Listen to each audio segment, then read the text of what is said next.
major product of this reaction is. So if you see the reaction, an alkene is hydrolyzed. The major product is an optical isomer, first option, gives immediate turbidity with Lucas reagent, second option, gives red color in Victor Meyer's test, third option. All the above are correct. Now let us see what is the product obtained in this reaction.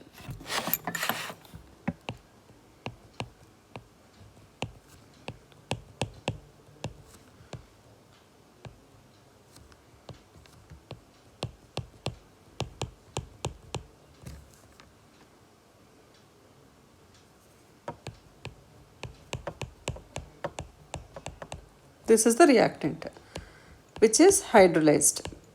Hydrolysis means addition of H and OH, which takes place according to Markovnikov's rule. OH attacks the carbon atom having less number of hydrogen atoms.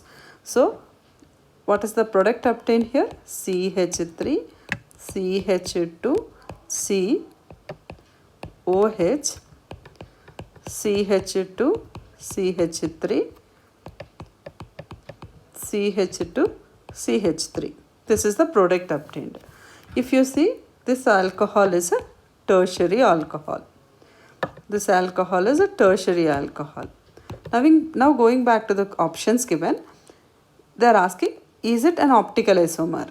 For the first condition for optical isomerism is, it should have chirality. All the 4 groups attached to the central carbon atom should be different. But here all the 3 groups are same.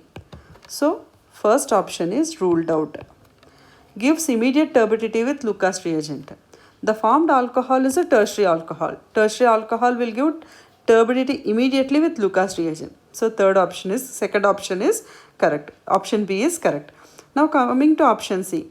Gives red color in Victor-Meyer's test. In Victor-Meyer's test, primary alcohols give red color. But here we got tertiary alcohol. So option C is also wrong. All the above are correct or also wrong. So your answer is, it gives immediate turbidity with Lucas reagent because it is a tertiary alcohol.